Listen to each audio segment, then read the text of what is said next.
Simulation theory. This idea proposes that our current reality that we experience as humans is actually a simulated, computerized reality in which humans themselves are constructed. Nick Bostrom is a philosopher that gives credence to this idea, arguing that because many technologists and futurologists predict that enormous amounts of computing power will be available in the future, future generations might use this power and technology to run detailed simulations of their ancestors or of people like their ancestors. So therefore, we could be a part of that futuristic simulation right now. Of course, this is only possible if future computing power is capable of producing beings with a consciousness, which most people believe is impossible. Rastafarianism. Rastafarianism is an Abrahamic religion that developed in Jamaica during the 1930s, and it is based on a specific interpretation of the Bible. They believe that Jesus was a black African, and that the white Jesus was a false god, and view Christianity as an invention from the white man. Because of this, they treat Christianity with suspicion and view the two faiths as incompatible. Since they can't share the same God with their oppressors, Rastafarians have an interesting view of death, believing that death is simply a transition from one realm to another,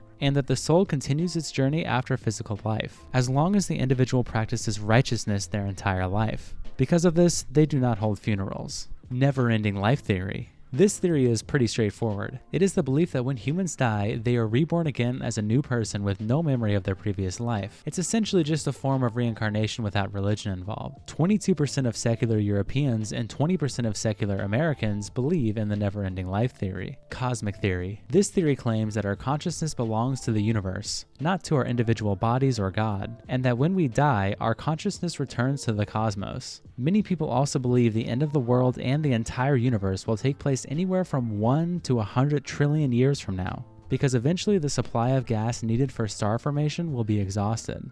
As existing stars run out of fuel and cease to shine, the universe will slowly and inexorably grow darker. This is called the Big Freeze, or the heat death. Buddhist theory. Buddhists believe in the version of reincarnation that is much more complicated than never-ending life theory. The rebirth doctrine asserts that rebirth takes place in one of the 6 realms of samsara: the realm of gods, demigods, humans, the animal realm, the ghost realm, and the hell realms. Rebirth, as stated by various Buddhist traditions, is determined by karma, with good and bad realms favored by good, bad, skillful, or unskillful karma, while nirvana is the ultimate goal of Buddhist teaching, which basically means breaking free from all worldly desire and only living for spiritual gain. Much of traditionalist Buddhist practice has been centered on gaining merit and merit transfer, as an individual gains rebirth in the good realms and avoids rebirth in the evil realms. Parallel universe theory. This theory, also known as the many worlds theory, has been explained in countless sci-fi movies and comic books, but some believe there might be truth in it. This theory claims that when we die, we will be living in the same universe as we were before, just in a different portion of space and time. According to the many worlds theory, for each possible outcome to an action, the world splits into a copy of itself. This is an instantaneous process that a doctoral student of Princeton University called decohesion. Writer Josh Clark compares this idea to a choose-your-own-adventure book, but instead of being given a choice of which page you end up on, the universe splits in two, so that each action is taken. Dream theory. This theory is very strange, and more of a fun thought rather than something based on scientific evidence. Dream theory suggests that we are currently inside of our own dream, and that when we truly wake up from this reality, we begin a new one. Many people speculate this is the case due to our ability to feel all of our senses within our dreams, such as taste, smell, and even touch. Even the famous deaf and blind author Helen Keller reports in her memoirs that she could see and hear in her dreams, feelings that she could not ever remember experiencing while awake. So, could life just be a giant, realistic feeling dream? Perhaps I should make an entire separate video about dreams. Subscribe and comment down below if you would want that. Aztec Theory. The Aztecs had a very interesting and complicated theory surrounding the afterlife, as it separates it into 3 paths: the sun, Mictlan, or Tlalocan, and the way that you die determines which afterlife you end up in. Fallen soldiers or women who died giving birth became hummingbirds that followed the sun. People who died from natural causes would go to Mictlan, which is basically the Aztec version of Satan. Here, dead people would begin their journey through the 9 stages of hell to overcome a variety of obstacles in order to reach the liberation of their soul. And finally, anyone who died drowning in water or from disease went to Tlalocan, who ruled the Aztec version of heaven. Nothingness and uncertain theory. Nothingness theory, otherwise known as eternal oblivion, is the idea that when you die, you lose consciousness. Nothing happens and you are surrounded in darkness. This theory is mostly accepted by atheists, and it presents either a horrifying or comforting conclusion depending on your perspective. A study by the Pew Research Center shows that 17% of Americans do not believe in any afterlife. Another similar idea to this is known simply as the uncertain theory, which doesn't necessarily believe that when we die it's just an empty state of nothingness, but rather we don't know what happens, and it's impossible to truly know, so there's no point in discussing it in definitive terms. Christian theory. Christianity's view on afterlife is perhaps the most well-known theory, and it is the belief that Christians who live a good and spiritual life honoring Jesus Christ and living as closely to him as possible, as opposed to living a life of materialism and worldly pride, live the rest of their lives in heaven where they are incapable of committing sin, and glorify God for eternity with everyone else who made it.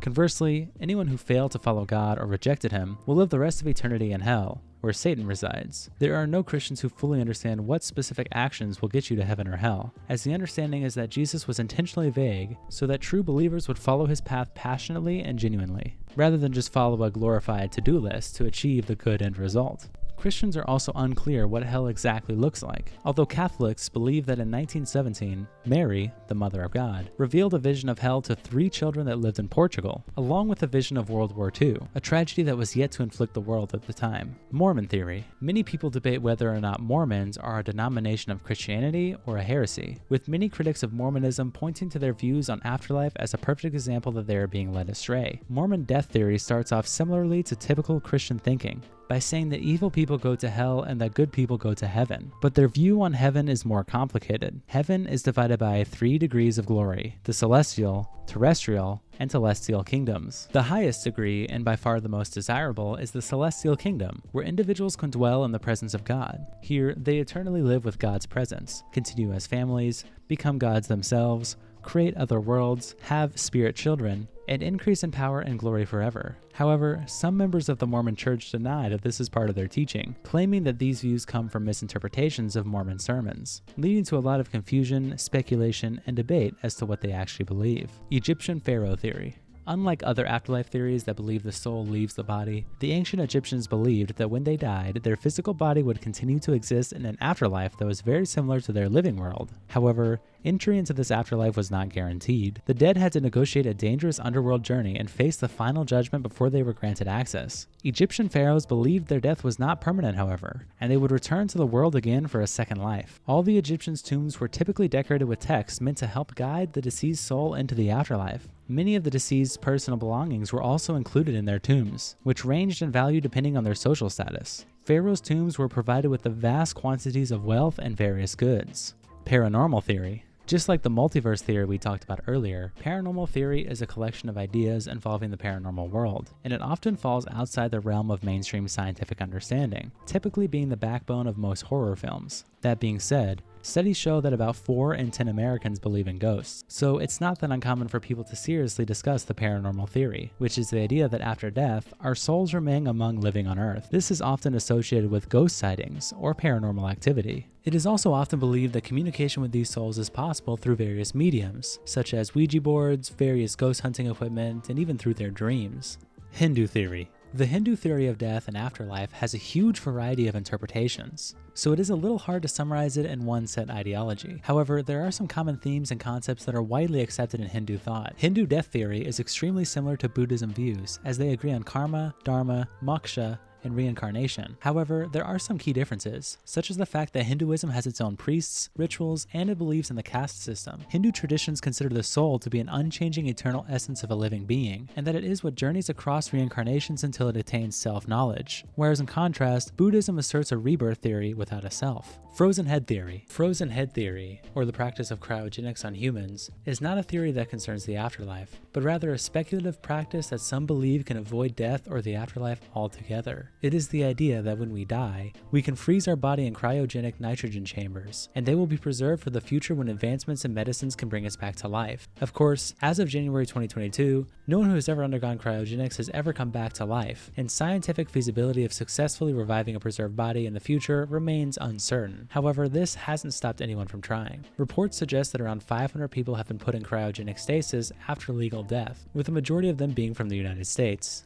Egg theory. Egg theory comes from a popular fictional internet story that was written by Andy Weir and published in 2009. The story is about a main character who is referred to as you, and God, who is me. You are a 48-year-old man who dies in a car crash and meets God, who is the narrator, and he tells you that you have been reincarnated many times before, and that you are next to be reincarnated as a Chinese peasant girl in 540 AD. God then explains that you are constantly being reincarnated across time, and that all human beings who have ever lived and will ever live are incarnations of you. Then, God explains that in fact there are other godlike beings elsewhere, and that you too will one day become a god, once you have lived every human life ever. The reason God created the universe was for the main character, you, to understand that every time you victimize someone, you are victimizing yourself, and that every happy or sad feeling that's ever been experienced will be experienced by you. This theory is based on the old proverb, what goes around comes around, and takes it to a whole new level. Not many people actually believe in it, but it has been a popular story on the internet ever since it was published, so I figured it was worth covering.